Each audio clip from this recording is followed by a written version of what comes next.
Okay, so today we are going to start the chapter 12, that is improvement in food resources.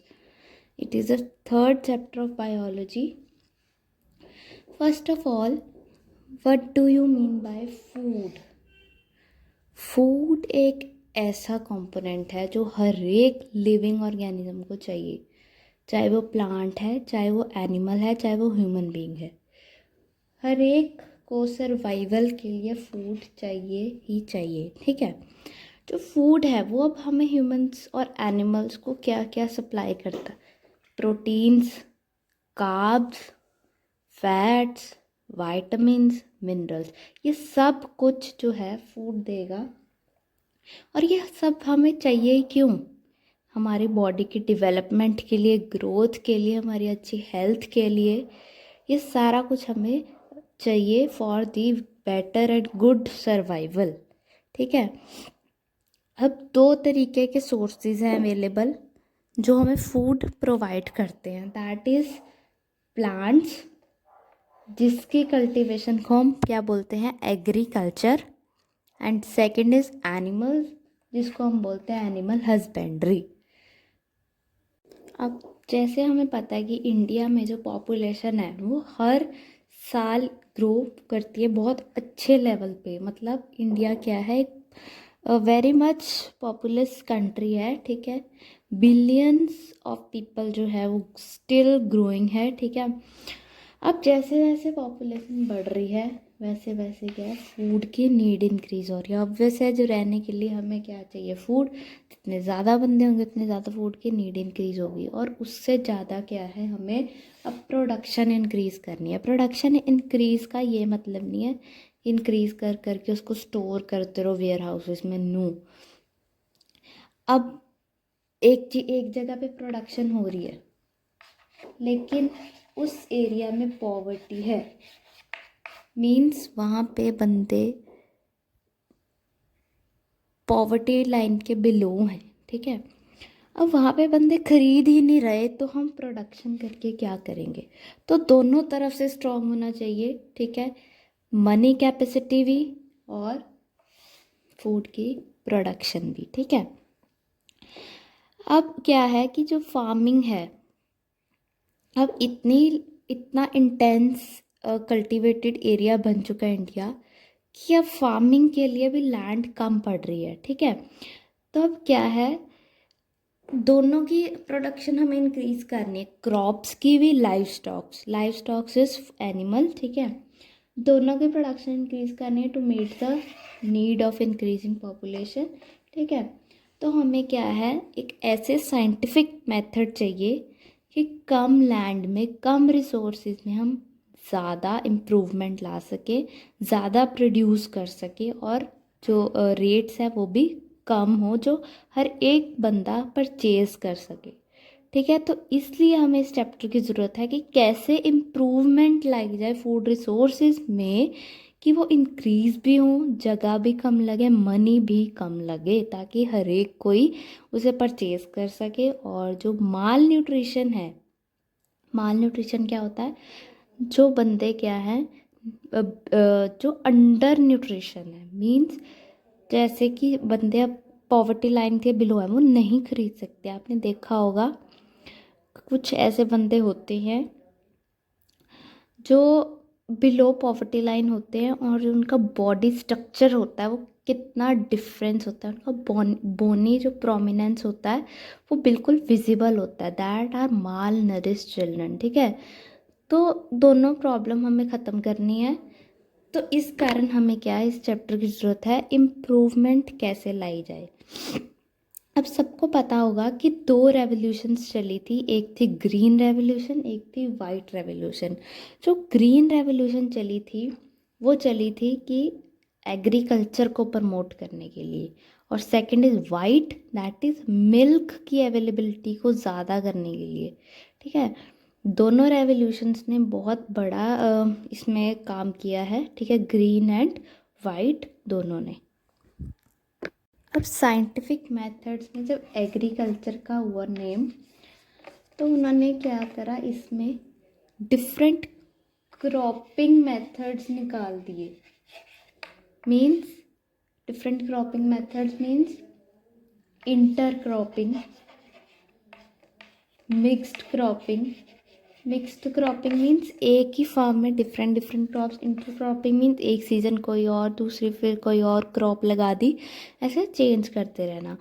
और जहाँ agriculture की बात आए वहाँ एनिमल हस्बेंड्री की भी बात आती है, लाइव स्टॉक्स की भी बात आती है।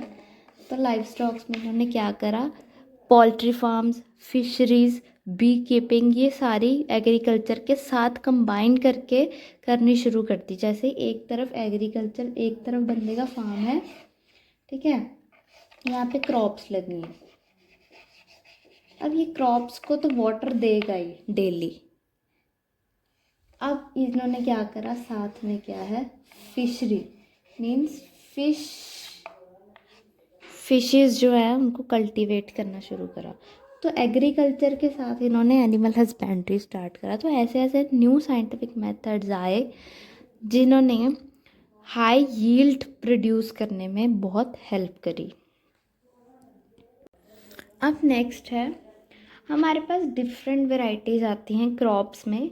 फर्स्ट आर सीरियल्स में क्या आएगा, वीट, राइस, मेज़, ठीक है, ये सारे क्या सीरियल्स आएंगे। ये हमें क्या प्रोवाइड करते हैं, कार्बोहाइड्रेट्स, जो हमें क्या एनर्जी देता है डेली लिविंग के लिए, वर्किंग के लिए, ठीक है। देन इज पल्सेस में हमारी सारी दालें आ जाती हैं, ग्राम्स आ जाते हैं, पीस, बैकग्राम, ठीक है।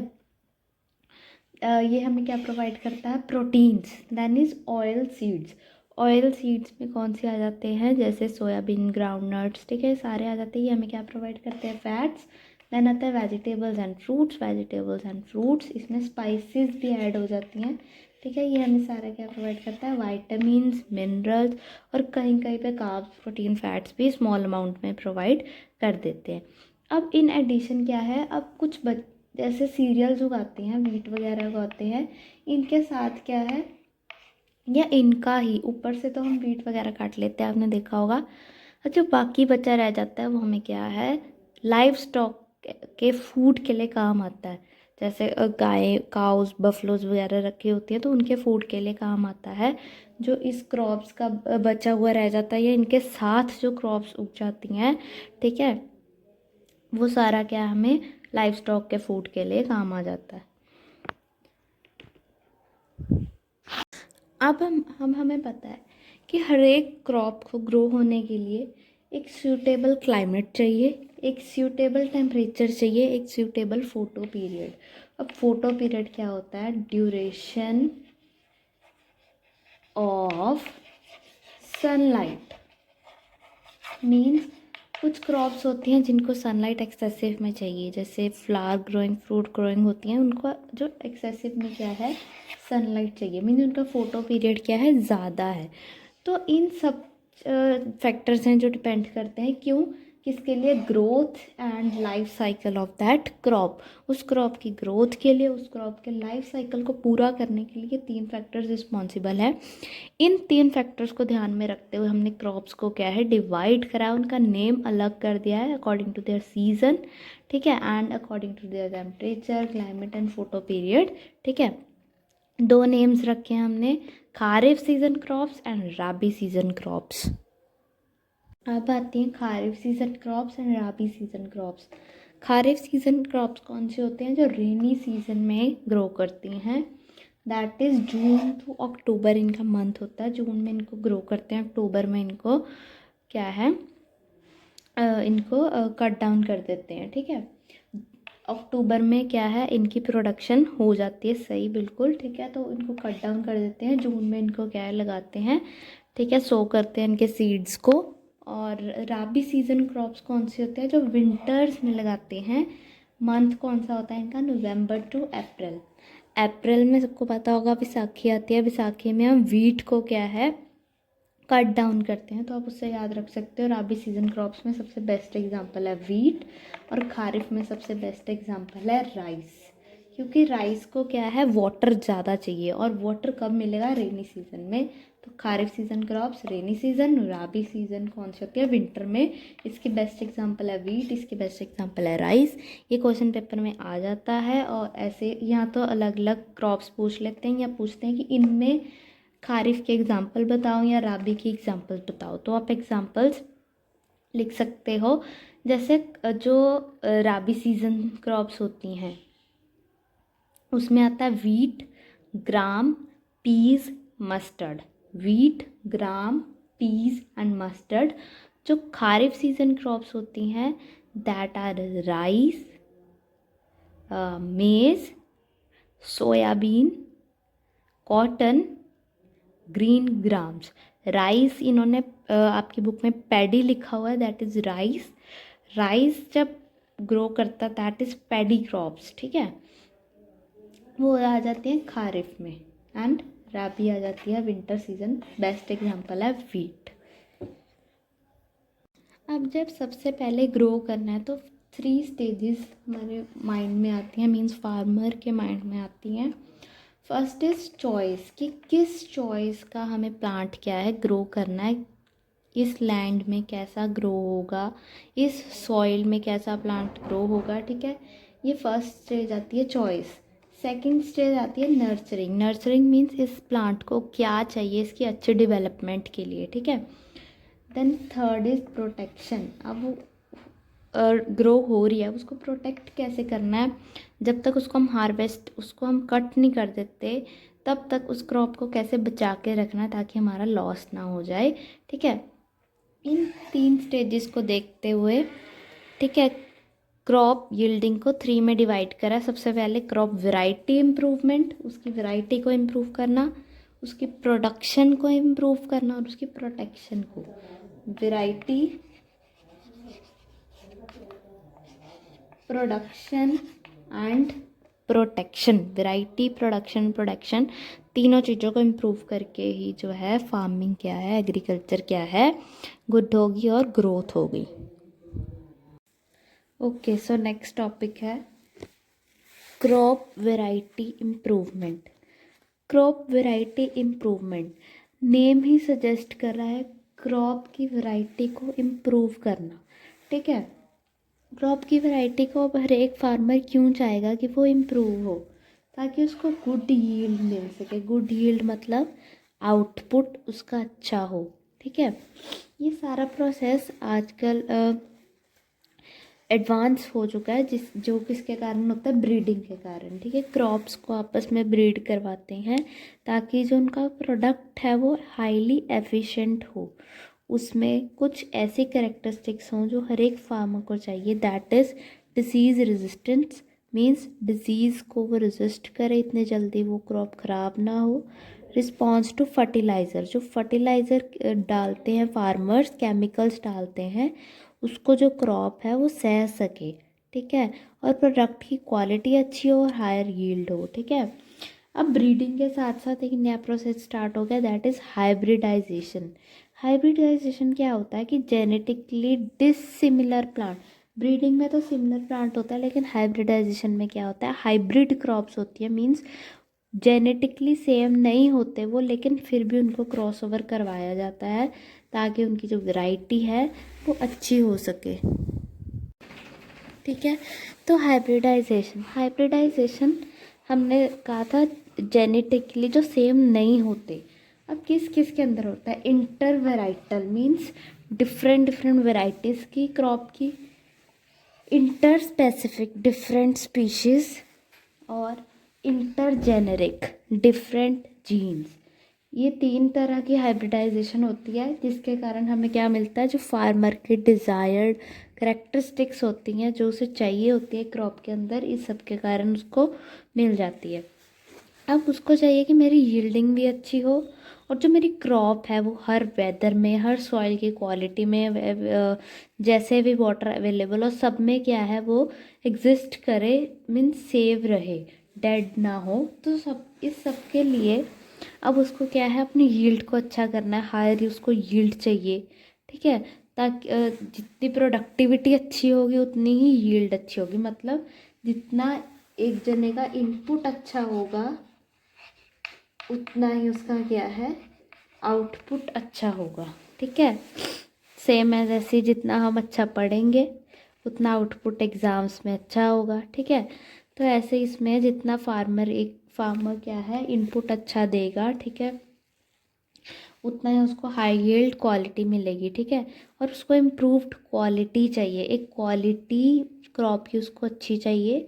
जैसे ऑयल सीड्स हैं वो अच्छी क्वालिटी में उसको ऑयल दे सके, फ्रूट प्लांट है वो फ्रूट दे सके, ऐसे। ठीक है, अब एक सेकंड कंसेप्ट आता है हमारे पास, biotic and abiotic. Biotic resistant and abiotic resistance. अब बियोटिक, बायोटिक, अब biotic, biotic, bio means living, living means जैसे वो किसके रेजिस्टेंट हो, एक क्रॉप डिसीज़ के, इंसेक्ट्स के। ठीक है, एबियोटिक कंडीशंस के रेजिस्टेंट हो, मतलब ड्रॉट, सूखा पड़ जाए, पानी ना हो, या हीट ज़्यादा हो, या कोल्ड ज़्यादा हो, जैसे सैलिनिटी ऑफ वाटर मीन्स पानी में नमक ज़्यादा हो। तो इन सब के क्या है, स्ट्रेसफुल कंडीशन के क्रॉप क्या है रेजिस्टेंट हो तो वो अच्छी यील्ड मानी जाएगी। ठीक है, then is change in maturity duration. Change in maturity duration means कि जित जितना शॉर्टर पीरियड होगा सोइंग और हार्वेस्टिंग। सोइंग मीन्स एक बीज को लगाना, हार्वेस्टिंग मीन्स उस क्रॉप को हार्वेस्ट कर लेना, काट लेना। जितना इन दोनों में शॉर्टर पीरियड होगा उतनी उसकी मेच्योरिटी क्या है, अच्छी होगी, उतनी क्या है वो क्रॉप इकोनॉमिकल होगी, क्योंकि शॉर्ट टाइम के लिए जो मनी कॉस्ट है वो भी शॉर्ट चाहिए होगी और वो जल्दी हार्वेस्ट हो जाएगी और वो जल्दी आगे सेल होगी। ठीक है, then is wider adaptability. Wider adaptability means wider conditions में वो मीन्स ज़्यादा अच्छी प्रोडक्शन हो वाइडर कंडीशंस में। ठीक है, वाइड वेराइटी जिसको हम बोलते हैं। नेक्स्ट है एग्रोनॉमिक करेक्टरिस्टिक्स। ठीक है, इसमें दो आते हैं, टॉलनेस एंड ड्वार्फनेस। अब टॉलनेस और ब्रांचिंग अच्छी हो, बड़ा हो, वो फॉडर क्रॉप्स में चाहिए। ठीक है, फॉडर क्रॉप्स कौन से, जैसे वीट, मेज। ठीक है, ये सारी फॉडर क्रॉप्स होती है। इसमें जितनी ब्रांचेस होंगी उतने ज़्यादा यील्ड उसकी हाई होगी, उतने ज़्यादा प्रोडक्ट हाई होंगे। ठीक है, और ड्वार्फ क्रॉप कौन सी होगी, सीरियल्स। जितने ज़्यादा छोटे रहेंगे वो उतना ज़्यादा उनको न्यूट्रिएंट्स क्या है कम चाहिए होगा, तो गुड क्वालिटी लेकिन कॉस्ट क्या है रिड्यूस। ये सारी एग्रोनॉमिक कैरेक्टरिस्टिक्स में आती हैं। ठीक है, अब नेक्स्ट टॉपिक है क्रॉप प्रोडक्शन मैनेजमेंट। अब नेक्स्ट है क्रॉप प्रोडक्शन मैनेजमेंट। ठीक है, क्रॉप प्रोडक्शन, प्रोडक्शन वर्ड जहाँ आ जाए वहाँ मतलब कॉस्ट।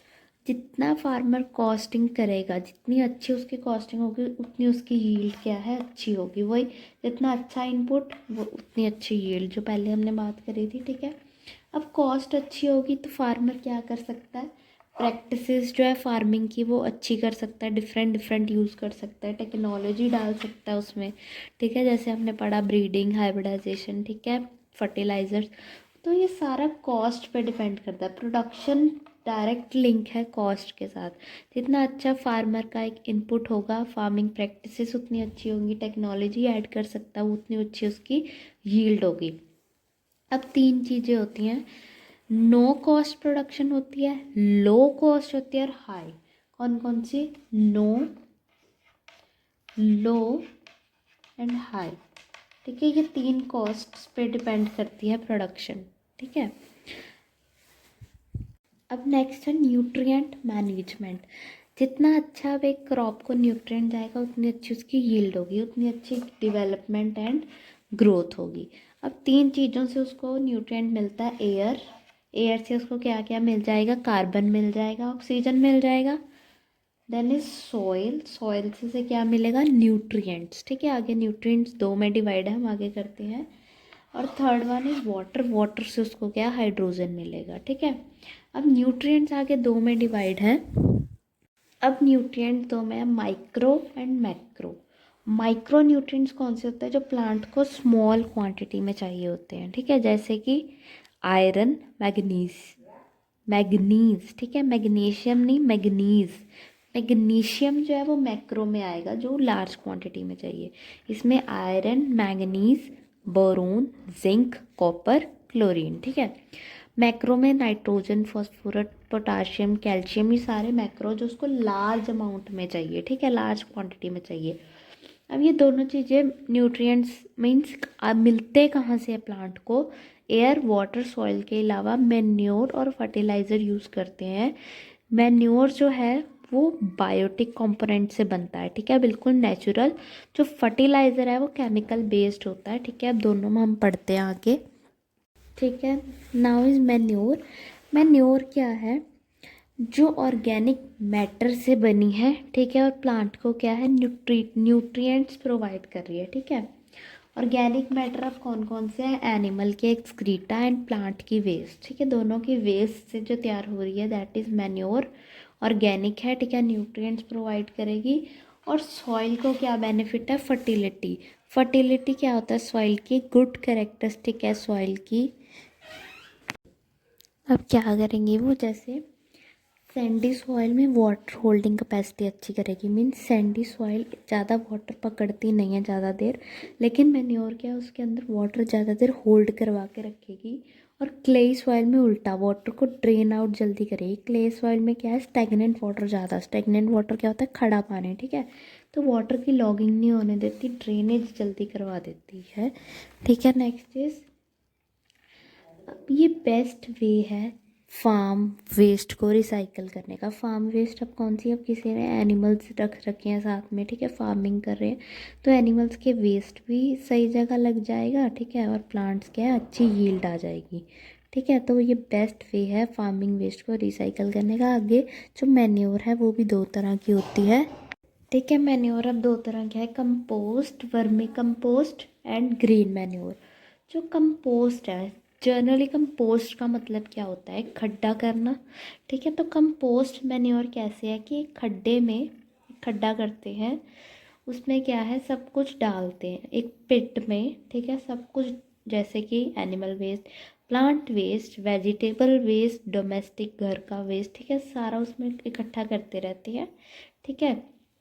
उसको, उस प्रोसेस को हम बोलते हैं कंपोस्टिंग, ठीक है। तो जो उससे मैन्योर बनती है दैट इज़ कंपोस्ट मैन्योर, ठीक है। उसको थोड़ा टाइम बाद उस खड्डे को जैसे ढक देते हैं सब कुछ डाल के, देन थोड़ा टाइम बाद जो हटाते हैं उसके ऊपर से, और क्या है, जो नीचे जो हमने सारा सामान डाला होता है वो मैन्योर बन जाता है, दैट इज़ ऑर्गेनिक, ठीक है। एक हम नया शुरू करा वर्मी कंपोस्ट। वर्मी कंपोस्ट में वर्मी मीन्स वर्म, वर्म्स को यूज़ किया जाता है, मीन्स अर्थ वर्म्स को यूज़ किया जाता है, इंसेक्ट्स को यूज़ किया जाता है, मेनली अर्थवर्म को यूज़ करते हैं इसमें, ताकि जो हमने वो ऑर्गेनिक मैटर डाला वो जल्दी से डिकम्पोस्ट हो सके। उसमें क्या है, अर्थवर्म छोड़ देते हैं, थोड़ा टाइम बाद वो सारा क्या है, डिकम्पोस्ट हो जाता है, और वो वर्मी कंपोस्ट उसका हमने नेम दे दिया, ठीक है वो कंपोस्ट ही, ठीक है। वर्मी क्यों लगाया? क्योंकि उसमें अर्थवर्म्स यूज़ करें, वॉर्म्स यूज़ करें, ठीक है। Second is green manure. अब ग्रीन मैन्योर क्या है? जैसे पहले प्लांट्स को एक सीड को ग्रो किया, मेनली इसमें हैम्प सीड यूज़ करते हैं, ठीक है। हैम्प सीड्स को ग्रो करा, जैसे वो थोड़े से होते हैं उसको क्या है, सॉइल के अंदर ही प्लग इन कर देते हैं, सॉइल के अंदर ही उसको डाल देते हैं थोड़ा सा उगने के बाद।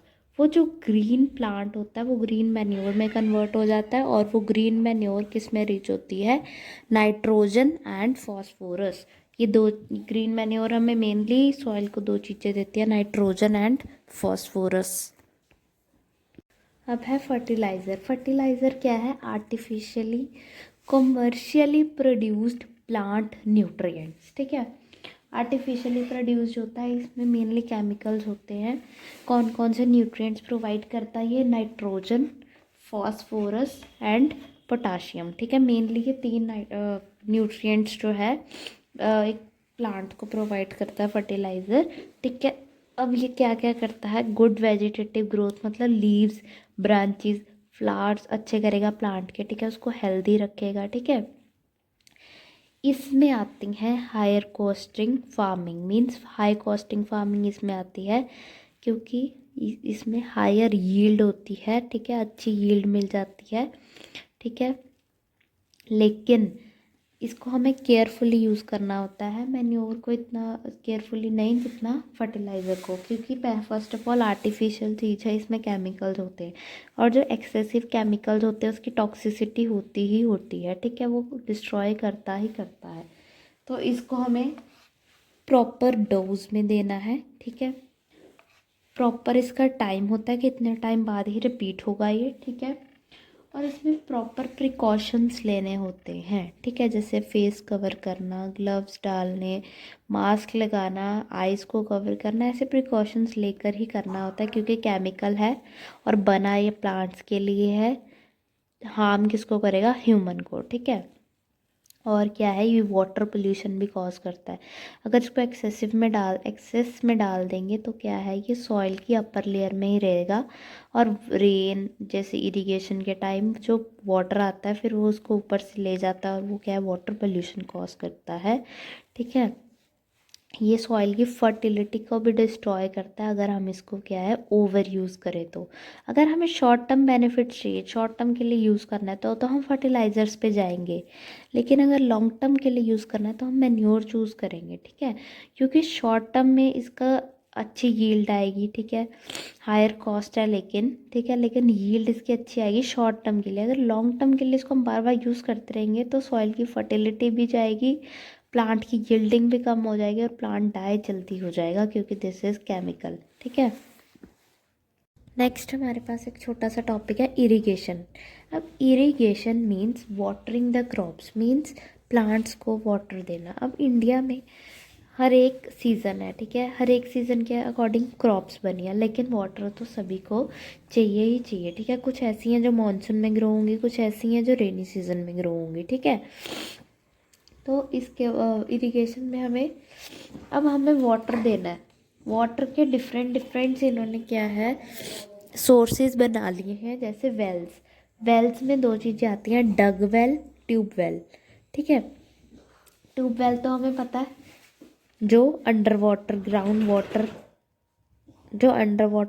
वाटर को नीचे से पंप के थ्रू हम वाटर लाते हैं, ठीक है, और टैप्स के थ्रू हम यूज़ कर लेते हैं, ठीक है। Then is dug well. Dug well में क्या होता है कि हमने क्या है, वाटर को कलेक्ट करा हुआ है, ठीक है, एक जगह पे, तो उससे हम क्या है, जैसे डग डग करना मीन्स खोदना, ठीक है, वैसे वाटर को निकाल लेते हैं। Then is canals. कैनाल्स क्या होती हैं, लार्ज सोर्स मीन्स एक रिवर है, उससे हम वाटर कलेक्ट करके छोटे छोटे कैनाल्स में डालते हैं, फिर उस कैनाल्स की ब्रांचिंग होती है, ठीक है। उस एग्रीकल्चरल एरिया में उस ब्रांचिंग के थ्रू क्या है, वाटर क्रॉप्स तक आ जाता है। That is river lift system. इसमें बीच में कोई कैनाल वगैरह नहीं होती, डायरेक्टली हम रिवर से वाटर क्या लेते हैं और इरिगेट करते हैं। Then is tanks. टैंक्स क्या है, स्मॉल स्मॉल स्टोरेज सिस्टम बना रखा है, ठीक है, उसमें वाटर स्टोर होता है और प्लांट्स को हम देते हैं, ठीक है। इसके अलावा फ्रेश वाटर के लिए हमने इनिशिएटिव ली है अब that is rain water harvesting and water shade management. दो चीज़ें हैं। रेन वाटर हार्वेस्टिंग मीन जो रेन वाटर आता है उसको हम कलेक्ट कर लेते हैं, ठीक है, एक चेक डैम्स बनाते हैं, मीन्स ग्राउंड वाटर के लेवल को रिमेन रखने के लिए या उसको इंक्रीज़ करने के लिए, हमने कम नहीं होने देना, जितना है उतना रिमेन रखना है या उसको हम बढ़ाना है। वो किससे होगा? Check dams. चेक डैम्स क्या करेंगी, रेन वाटर को क्या है, कलेक्ट करेंगी, स्टॉप करेंगी, आगे सॉइल में नहीं जाने देंगी और उसको क्या है, नीचे ग्राउंड में भेजी जाएगी, ठीक है। That is rain water harvesting, ठीक है। चेक डैम्स के थ्रू हम क्या है, रेन वाटर को हार्वेस्ट करेंगे, उसको हम ग्राउंड लेवल तक भेजेंगे ताकि जो ग्राउंड वाटर का लेवल है वो इंक्रीज़ हो सके और इससे क्या है, सॉइल इरोजन भी कम होगा, क्योंकि रेन वाटर सॉइल के ऊपर से जाता है तो उसके सारे न्यूट्रिएंट्स ले जाता है, तो रेन वाटर आगे फ्लो नहीं होगा, वो चेक डैम्स में रुक जाएगा। तो हमें क्या है, रेन वाटर हार्वेस्टिंग सही होगी। चेक डैम्स ही मेनली हेल्प करेंगे रेन वाटर हार्वेस्टिंग में। नेक्स्ट है हमारे पास डिफरेंट क्रॉपिंग पैटर्न्स, ठीक है। डिफरेंट क्रॉपिंग पैटर्न्स क्या है, बेनिफिट अच्छा देता है, अच्छी यील्ड आती है, ठीक है। First is mixed cropping. Mixed नाम से ही पता लग रहा है, एक ही हमारे पास लैंड है, ठीक है, उसी में हमने डिफरेंट डिफरेंट क्रॉप्स उगा रखी हैं, ठीक है, साथ साथ वीट के साथ जैसे ग्राम उगा दिया, वीट के साथ मस्टर्ड, ग्राउंडनट के साथ सनफ्लावर, ऐसे। इसके साथ क्या होता है कि रिस्क कम होता है क्रॉप के फेलियर का। मीन्स अगर सपोज ग्राउंडनट और सनफ्लावर लगाया, अगर सनफ्लावर डाई हो गया तो ग्राउंडनट तो हमें यील्ड देगा ना, अगर ग्राउंडनट डाई हो गया तो सनफ्लावर तो यील्ड देगा ना। तो मिक्स्ड क्रॉपिंग का ये बेनिफिट है। देन इज इंटरक्रॉपिंग में हम लगाते हैं मिक्स्ड ही है, लेकिन इसका डेफिनेट पैटर्न होता है, मीन्स रोज़ वाइज होता है, ठीक है। जैसे 2 रोज़ हमने लगा दी सोयाबीन की, 2 रोज़ हमने साथ में लगा दी मेज़ की, ठीक है। ऐसे रोज़ वाइज होता है, और ऐसे प्लांट सेलेक्ट होते हैं कि उनके न्यूट्रिएंट्स क्या है, डिफरेंट हो, ठीक है, मतलब डिफरेंट नीड हो उनकी, ठीक है। जैसे सोयाबीन को अलग न्यूट्रिएंट चाहिए, मेज़ को अलग चाहिए। अब इससे क्या होगा, जो सॉइल है उसमें न्यूट्रिएंट्स क्या रिप्लेनिश होते रहेंगे, क्योंकि डिफरेंट डिफरेंट चाहिए। थोड़ा टाइम तक क्या है, सॉइल में इतने अच्छे न्यूट्रिएंट्स हो जाएंगे, ठीक है, मीन्स मिक्स्ड न्यूट्रिएंट हो जाएंगे, ठीक है। अब एक पैटर्न आता है crop rotation. Crop rotation means जैसे 2 साल एक एक तरह की क्रॉप उगाई, फिर अगले 2 साल कोई और, फिर अगले 2 साल वही जो पहले 2 साल उगाई थी। इससे क्या है, रिप्लेनिश हो जाएंगे, मीन्स न्यूट्रिएंट जो पहले 2 साल में ख़त्म हुए थे वो 2 साल के बाद दोबारा उस क्रॉप के लिए सॉइल में आ जाएंगे, ठीक है। ये 3 तरीके की क्रॉपिंग पैटर्न है हमारे पास। नेक्स्ट है क्रॉप प्रोटेक्शन। अब क्रॉप्स के साथ देखा होगा कि छोटे छोटे ग्रीन कलर के वीड्स मीन्स हर्ब्स उग जाती हैं जो अननेसेसरी अनवांटेड होती हैं, ठीक है, जो नहीं चाहिए होती। वो क्रॉप के न्यूट्रिएंट्स भी ले लेती हैं, स्पेस भी ले लेती हैं, लाइट भी ले लेती हैं, तो वो क्रॉप को डिस्ट्रॉय करती हैं, ठीक है। उसमें क्या कीड़ा लग जाता है जिसको हम बोलते हैं फंजाई लग जाती है। तो इनको मारने के लिए हमारे पास क्या होते हैं, पेस्टिसाइड्स, इंसेक्टिसाइड्स, ये भी केमिकल्स होते हैं फर्टिलाइजर्स के जैसे ही, ये हम डालते हैं ताकि वो किल हो जाए, ठीक है। इसको भी सेम प्रिकॉशंस के साथ प्रॉपर डोज टाइम के साथ यूज़ करना होता है। और एक मेथड होता है हमारा मैकेनिकल रिमूवल, मींस खुद से निकाल सकते हैं हम मशीन्स के साथ, ठीक है, without any use of chemicals. हमारा इस प्लांट्स के अंदर लास्ट टॉपिक है स्टोरेज। अब स्टोरेज करना भी हमें क्या है, अब सारा प्रोसेस ख़त्म हो गया, उसको सो हार्वेस्ट सब कुछ कर दिया, स्टोरेज में अगर गलती होगी तो सारा पानी फिर जाएगा, ठीक है, खाम पे। तो हमें क्या है, स्टोरेज बिल्कुल सही तरह से करनी है, ठीक है। ये बिल्कुल मतलब बहुत ध्यान देने वाली बात है, ठीक है, क्योंकि बहुत सारे फैक्टर्स होते हैं, बायोटिक और एबायोटिक दोनों ही होते हैं, जो स्टोरेज के टाइम पे आके जो हमारी यील्ड है उसको ख़राब कर देते हैं, ठीक है। बायोटिक में इंसेक्ट्स आगे, फंजाइज आगे, बैक्टीरिया। एबायोटिक में मॉइस्चर, टेम्परेचर चेंजेस, ठीक है, उस जगह सारी जहाँ पे स्टोर करना है, ठीक है, वो सब कुछ मैटर करता है, ठीक है। अब प्रिवेंट कैसे करना है, फर्स्ट ऑफ ऑल क्लीनिंग करनी है, जहाँ पे हमें स्टोर करना है, कोई कंटेनर है, कोई रूम है, स्ट्रिक्ट क्लीनिंग होनी चाहिए उसकी। देन इज़ ड्राइंग, उसको सुखाना है क्लीन करने के बाद, पहले सनलाइट में फिर शेड में, पहले सनलाइट में धूप में फिर उसको छाँव में सुखाना है। Then is fumigation. फ्यूमिगेशन क्या है, केमिकल प्रोसेस है, केमिकल यूज़ करके हमें जो वहाँ पे पेस्ट्स होंगे, कीड़े कुछ लगे होंगे, उसको क्या है, हमें डाई करना है, मारना है, ठीक है। प्लांट्स वाला पार्ट हमारा ख़त्म हो गया। अब हम एनिमल से स्टार्ट करेंगे। फर्स्ट टॉपिक है एनिमल हस्बेंड्री, ठीक है। जैसे एग्रीकल्चर होता है क्रॉप्स का, प्लांट्स का, वैसे अब एनिमल्स को कल्टीवेट करते हैं साइंटिफिक मैनेजमेंट, ठीक है। साइंटिफिक तरह से एनिमल्स की मैनेजमेंट को एनिमल हस्बेंड्री बोलते हैं, ठीक है। इसमें क्या क्या इंक्लूड होता है, उनकी फीडिंग, ठीक है, एक स्पेशलाइज्ड फीडिंग होती है, स्पेशलाइज्ड फीड, स्पेशलाइज्ड खाना, टाइम, सब कुछ इसके अंडर आता है। देन इज ब्रीडिंग, ठीक है, जो क्रॉस ओवरिंग होती है, ब्रीडिंग होती है एनिमल्स की, ठीक है। एंड डिसीज़ कंट्रोल, ये सारा साइंटिफिक मेथड से होता है एनिमल हस्बेंड्री में, ठीक है, सब कुछ कंट्रोल्ड वे में होता है, ठीक है। इसके अंदर क्या क्या आता है, कैटल, गोट, शीप, पोल्ट्री, फिश फार्मिंग, ये सारी इसके अंदर आती हैं, ठीक है। जैसे आपको पता है कि लिविंग स्टैंडर्ड, मतलब इंडिया की पॉपुलेशन जैसे जैसे इंक्रीज़ हो रही है, ठीक है, उनके लिविंग स्टैंडर्ड इंक्रीज़ हो रहे हैं, तो मिल्क्स, डेयरी प्रोडक्ट्स, ठीक है, एग्स, मीट, ये सब की डिमांड क्या है, बढ़ रही है, तो एनिमल हस्बेंड्री भी आगे आगे ग्रो हो रही है, ठीक है। अब नेक्स्ट टॉपिक हम करेंगे कैटल फार्मिंग। कैटल क्या होता है, जो बफलोज काउज रखते हैं, ठीक है, वो सारा कैटल फार्मिंग में आ जाता है, ठीक है। कैटल फार्मिंग अब दो वजह से की जाती है। First is for the milk, ठीक है, डेयरी प्रोडक्ट सारे मिल्क से बनते हैं, ठीक है। सेकेंड इज़ उनको लेबर वर्क में यूज़ करना है एग्रीकल्चर में, ठीक है। जैसे इरिगेशन करवानी, जैसे पुराने समय में आपने देखा होगा वो हल चलाते हैं, आगे बफलोज होते हैं, पीछे वो हल चलाते हैं, ठीक है, वैसे एग्रीकल्चर में यूज़ करना। बट अब वो काम थोड़ा मशीनरी ने ले लिया है, अब थोड़ा लेबर वर्क कैटल से कम करवाने लग गए हैं, लेकिन मिल्क पर्पस के लिए तो एनिमल कैटल हस्बेंड्री होती ही होती है, ठीक है। तो इसमें कैटल फार्मिंग में हमने देखा कि दो तरह से इनका पर्पस है, मिल्क और, ठीक है, लेबर वर्क में। अब इनके अंदर दो स्पीशीज़ आती हैं, बॉस इंडिकस, बॉस बुबेलिस। ये साइंटिफिक नेम है किसका, काऊ का, और ये साइंटिफिक नेम है बफलो का, ठीक है। दो कैटल फार्मिंग में होती है, काऊ एंड बफलो, इनके साइंटिफिक नेम है बॉस इंडिकस एंड बॉस बुबेलिस। तो अब इसमें हमने पढ़ा दो पर्पस के लिए होते हैं, मिल्क के लिए और लेबर के लिए। अब जो मिल्क प्रोड्यूसिंग फीमेल्स होती हैं उनको हम क्या बोलते हैं, milch. Milch animals, milch females जो सिर्फ मिल्क प्रोडक्शन के लिए यूज़ की जाती हैं, और उनका क्या है, डेयरी प्रोडक्ट्स बनता है, उनको डेयरी एनिमल्स भी बोलते हैं, ठीक है। सेकंड है लेबर। लेबर में कौन से यूज़ करते हैं, उसको बोलते हैं ड्रॉट, ठीक है। जो कैटल्स लेबर वर्क में यूज़ होते हैं उनको हम बोलते हैं ड्रॉट, जो मिल्क प्रोड्यूसिंग में यूज़ होते हैं उनको हम बोलते हैं मिल्च। अब अब जो मिल्क प्रोडक्शन का पीरियड होता है उस पीरियड को हम क्या बोलते हैं, लैक्टेशन पीरियड, ठीक है।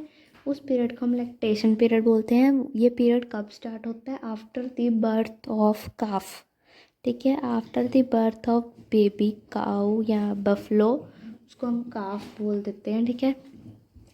उसके बर्थ उसके बर्थ के बाद क्या है, लैक्टेशन पीरियड स्टार्ट होता है। अब जितना लंबा लैक्टेशन पीरियड हम करेंगे उतना ज़्यादा मिल्क प्रोड्यूस होगा। दैट्स वाई यंग वंस ज़्यादा प्रोड्यूस करवाए जाते हैं ब्रीडिंग के थ्रू, ताकि ज़्यादा मिल्क मिल सके। अब इसमें हमारे पास दो एग्जांपल्स हैं, जैसे एक ब्रीड है काऊ की, दैट इज़ फॉरेन ब्रीड है, ठीक है, दैट इज़ जर्सी, ठीक है, और एक ब्रीड है हमारे पास साहिवाल। अब ये जो जर्सी है इसका लैक्टेशन पीरियड क्या है, लॉन्ग होता है, ठीक है। अब ये जो जर्सी है इसका लैक्टेशन पीरियड क्या होता है, लॉन्ग होता है। और जो साहिवाल है वो है डिसीज़ रेजिस्टेंट, ठीक है, इनको जल्दी डिसीज़ नहीं लगती है। तो इसमें क्या करते हैं, scientific method of animal husbandry से इन दोनों को क्या है, ब्रीड करवा देते हैं, क्रॉस ब्रीड करवा देते हैं, जिसके बाद एक हाइब्रिड तैयार होती है। दैट इज़ उसका लैक्टेशन पीरियड भी लॉन्ग होगा और वो डिसीज़ रेजिस्टेंट भी होगी, ठीक है। तो इसी को हम एनिमल हस्बेंड्री कहते हैं, ताकि साइंटिफिक मेथड से हम एक अच्छी ब्रीड क्या है बना सके, जो कि डिसीज़ रेजिस्टेंट भी हो और उसका लैक्टेशन पीरियड भी लॉन्ग हो, ठीक है। तो इससे क्या है, जो फार्मर्स होते हैं उनको प्रॉफिट होता है, एक तो वो बीमारी कम लगती है, दूसरा उनका मिल्क प्रोडक्शन, जो मिल्क प्रोडक्शन वाला पीरियड होता है दैट इज़ लैक्टेशन पीरियड, वो भी क्या है, लंबा हो जाता है, ठीक है। तो इससे क्या है, इन दोनों को क्रॉस ब्रीड करवा के एक नया हाइब्रिड तैयार हो जाता है, जिसमें सारी क्वालिटीज़ जो एक फार्मर को चाहिए वो उनको मिल जाती हैं। अब नेक्स्ट है, हमने पढ़ा था कि जैसे एग्रीकल्चर मतलब क्रॉप्स के बाद उनको स्टोरेज उनकी अच्छी होनी चाहिए, ठीक है। ऐसे ही जहाँ पे हम एनिमल्स को रख रहे हैं, मीन्स कैटल्स को रख रहे हैं, जहाँ पे वो रह रहे हैं वो भी क्या है, एरिया बिल्कुल क्लीन होना चाहिए, ठीक है, वेल वेंटिलेटेड होना चाहिए, ठीक है, रेन हीट कोल्ड सारे टेम्परेचर से प्रिवेंट हो, ठीक है, मीन्स उनको डिज़ायरेबल टेम्परेचर मिले, वेल वेंटिलेटेड एक रूम हो, ये नहीं उनको बंद कमरे में बंद करके रख दिया, ठीक है, नो, एक क्लीनिंग प्रॉपर क्लीनिंग हो। उनकी जो फ्लोर होती है, रूफ तो ऊपर कवर होती है, लेकिन जो उनकी फ्लोर होती है वो क्या है, ऐसे स्लोपिंग होती है, ऐसे टेढ़ी होती है, ताकि जो भी वेस्ट प्रोडक्ट्स हों वो एक साइड पे इकट्ठे होते रहे, वहाँ पे सॉइलिंग ना हो, ठीक है, वहाँ पे ड्राई रहे उनकी फ्लोर। और उनकी फूड जो है अप्रोप्रिएट होनी चाहिए, न्यूट्रिशियस फूड होनी चाहिए, ठीक है, जिसके कारण क्या है, एक तो उनकी हेल्थ अच्छी रहेगी, ग्रोथ अच्छी होगी, दूसरा क्या है, उनकी मिल्क प्रोडक्शन अच्छी होगी, ठीक है, जैसा फीड देंगे, जैसा फूड देंगे वैसी मिल्क प्रोडक्शन होगी। अब हमने फूड में क्या क्या ऐड करना है, रफेज ऐड करनी है, फाइबर्स बहुत कम होने चाहिए और जो प्रोटीन है वो हाई होना चाहिए, ठीक है। एक वेल बैलेंस डाइट बना के हमने क्या है उनको फीड करना है, ठीक है। Next is disease condition. Disease condition में क्या है, दो तरह से होएंगी, इंटरनल पैरासाइट्स की वजह से या एक्सटर्नल पैरासाइट्स। इंटरनल पैरासाइट्स कौन से होते हैं, वॉर्म्स, जैसे हम कहते हैं पेट में कीड़े डल गए, ठीक है, वैसे क्या है वो स्टमक के वॉर्म्स होते हैं, वो लीवर और इंटेस्टाइन को डैमेज करते हैं, ठीक है। और एक्सटर्नल पैरासाइट स्किन में रहते हैं, जैसे हमारे जुएँ पड़ जाती हैं वैसे उनके कीड़े पड़ जाते हैं स्किन की लेयर में, जो skin disease, skin infection cause करते हैं, ठीक है। तो इसको प्रिवेंट करने के लिए हमें क्या है, रेगुलर वैक्सीनेशंस करवानी है, ठीक है। पता ही होगा जैसे घर में भी हम पेट रखते हैं तो उसकी प्रॉपर वैक्सीनेशन होती है, ऐसे ही जो कैटल्स होती है इनकी भी प्रॉपर वैक्सीनेशन होती है ताकि वो पैरासाइट और डिसीज़ रेजिस्टेंट हो सकें। अब एनिमल हस्बेंड्री में कैटल फार्मिंग होगी। अब नेक्स्ट फार्मिंग है हमारी पोल्ट्री फार्मिंग, ठीक है। पोल्ट्री फार्मिंग में क्या होता है, हैन चिकन्स वगैरह को जो है फार्मिंग करते हैं, ठीक है। पोल्ट्री फार्म्स बने होते हैं इनके अलग से, ठीक है। इसमें क्या है, एग प्रोडक्शन होगी, चिकन एंड मीट प्रोडक्शन, ठीक है। अब है जो एग प्रोड्यूस करते हैं उनको हम बोलते हैं लेयर्स, ठीक है। जो एग प्रोड्यूस करते हैं उनको हम बोलते हैं लेयर्स। जो चिकन प्रोडक्शन के लिए होते हैं, चिकन मेनली चिकन के लिए होते हैं, उनको हम बोलते हैं ब्रॉयलर्स एंड लेयर्स, ठीक है। और इसमें भी क्या है, जैसे हमने उसमें क्रॉसिंग करवाई थी, इसमें भी क्या है, इंडियन और फॉरेन ब्रीड की क्या है क्रॉसिंग करवाते हैं। इंडियन ब्रीड में हम एक एग्जांपल याद कर सकते हैं, असील, ASEEL, ठीक है। और इसमें हम याद कर सकते हैं लेग हॉर्न, ठीक है, ये एग्जांपल दे सकते हो, ठीक है, अगर पेपर में क्वेश्चन आता है तो। असील और जैसे इंडियन और फॉरेन असील और लेग हॉर्न की हमने ब्रीडिंग करवाई तो एक एग्जॉटिक ब्रीड तैयार हो जाएगी, जिसके अंदर हमें क्या है, डिज़ायर्ड क्वालिटी, डिज़ायर्ड ट्रेट वाला हमारा एक क्या है ब्रीड तैयार हो जाएगी। अब इसमें कौन कौन से डिज़ायरेबल करेक्टर उनको चाहिए, नंबर एंड क्वालिटी चिक्स की अच्छी हो, ठीक है। और ड्वार्फ ब्रॉयलर्स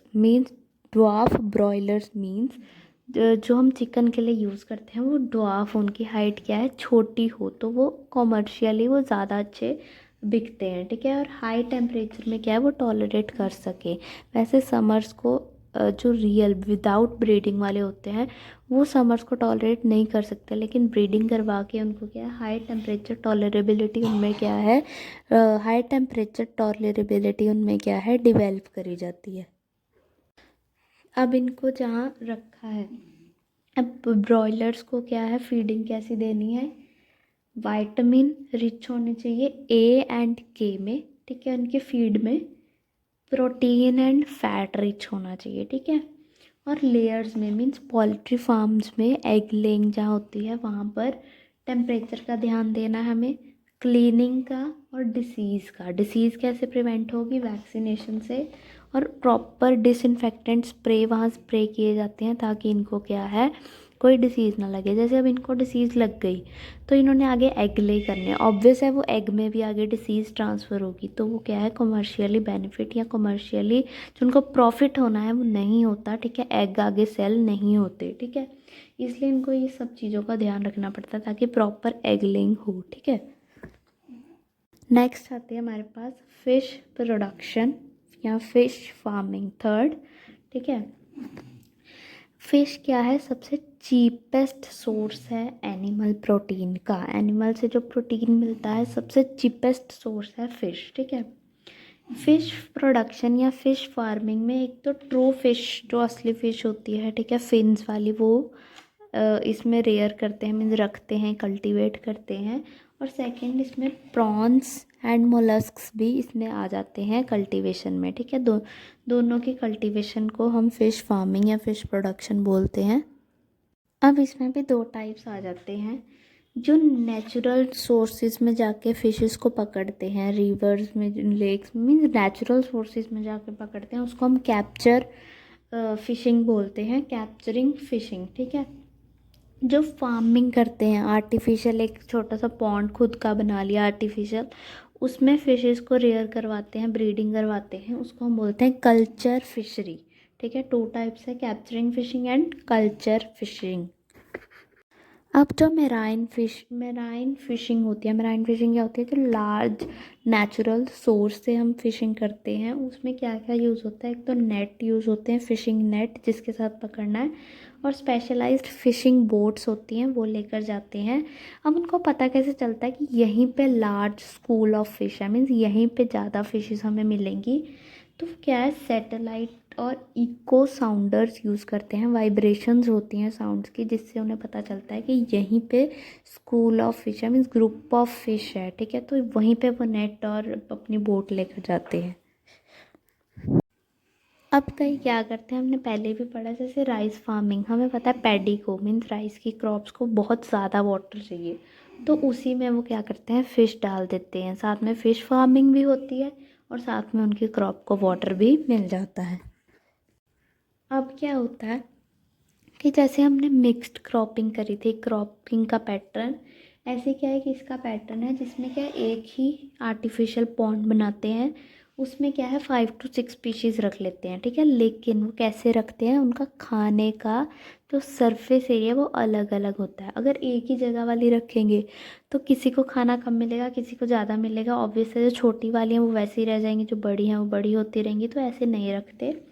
कैसे रखते हैं, जैसे एक स्पीशीज़ है हमारे पास कैटलस, वो क्या है, सरफेस पे फीड करती है, वो सिर्फ पानी के ऊपर ऊपर ही खाना खाती है, वो अंदर नहीं जाती। ठीक है, अब एक हमारे पास है रोहू, रोहू क्या है, वो मिडल में ही रहती है, ना ऊपर आती है ना नीचे जाती है। ठीक है, अब एक है हमारे पास कार्प्स, ये सारे ब्रीड्स के नेम है। ठीक है, एक है हमारे पास कार्प्स जो हमेशा पानी के बॉटम बिल्कुल नीचे फ्लोर पे रहती है, वो ऊपर नहीं आती। तो इससे क्या है, सारे रिवर का एक तो फूड ख़त्म हो जाएगा, सारे सारे स्पीशीज़ क्या यूटिलाइज करेंगे और इक्वली ग्रो होंगी। ठीक है, तो इनमें क्या है, फाइट भी नहीं होगी और ग्रोथ भी क्या है, बराबर चलेगी। तो ऐसे हमने इनको रखना है। अगर हमने मिक्स्ड मीन्स 5 to 6 स्पीशीज़ क्या है इकट्ठी रखनी है, तो हम ऐसे रखते हैं। ठीक है, उनके फीडिंग के हिसाब से।